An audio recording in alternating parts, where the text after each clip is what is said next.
दिल्ली के एक पुराने फ्लैट में, जहां दीवारों की पपड़ी उतर रही थी और खिड़कियों से हमेशा धूल अंदर आती रहती थी, आरव अकेला रहता था। नौकरी नई थी, सैलरी कम, इसलिए सस्ता घर मिल गया तो उसने ज्यादा सोच विचार नहीं किया। फ्लैट में पहले से ही एक पुराना फ्रिज रखा था, पीला पड़ चुका, दरवाजे पर जंग के निशान और अंदर से आती एक अजीब सी बदबू। मकान मालिक ने कहा था, पुराना है पर काम करता है, फेंकना हो तो खुद फेंक देना। पहली रात ही आरव को महसूस हुआ कि फ्रिज की आवाज कुछ अलग है। वो सिर्फ हम नहीं करता था, बल्कि जैसे कोई धीरे धीरे अंदर से खरोंच रहा हो। उसने सोचा, पुरानी मशीन है, नॉर्मल होगा। अगले दिन जब उसने फ्रिज खोला तो अंदर रखी सब्जियां बर्फ जैसी ठंडी नहीं, बल्कि गीली और चिपचिपी थीं, जैसे किसी ने उन्हें छुआ हो।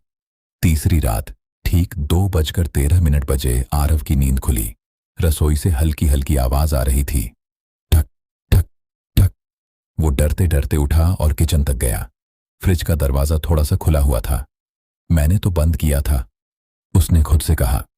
जैसे ही उसने दरवाजा खोला, अंदर 1 सेकंड के लिए उसे ऐसा लगा जैसे कोई परछाई पीछे की दीवार से हटकर कोनों में छिप गई हो।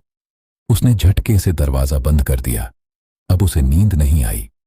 अगले दिन ऑफिस में उसने पड़ोसी से बात की।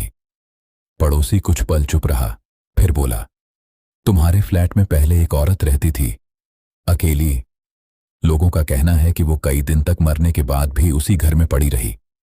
आरव के हाथ ठंडे पड़ गए और उसने हिम्मत करके पूछा, और जब दरवाजा तोड़ा गया तो उसका शरीर किचन में उसी फ्रिज के पास मिला था।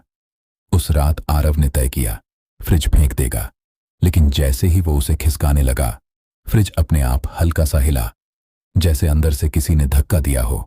उसका दिल जोर जोर से धड़कने लगा।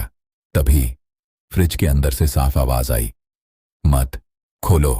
आरव जम गया। आवाज बहुत धीमी थी, लेकिन बिल्कुल साफ, जैसे कोई बहुत पास से फुसफुसा रहा हो। उसने हिम्मत जुटाई और दरवाजा खोल दिया। अंदर कुछ नहीं था, लेकिन पीछे की दीवार पर बर्फ जमी हुई थी और उस बर्फ पर उंगलियों के निशान बने थे। धीरे धीरे वो निशान हिलने लगे और खुद ब खुद एक शब्द बनने लगा, भूख।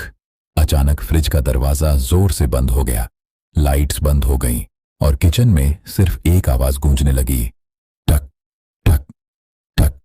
अगली सुबह आरव गायब था। दरवाजा अंदर से लॉक था। पुलिस आई, सब जगह तलाश की, लेकिन आरव का कोई निशान नहीं मिला, सिवाय एक चीज के, फ्रिज के अंदर एक नया ताजा खून का धब्बा और दीवार पर उंगलियों से लिखा हुआ, अब मैं अकेली नहीं हूं।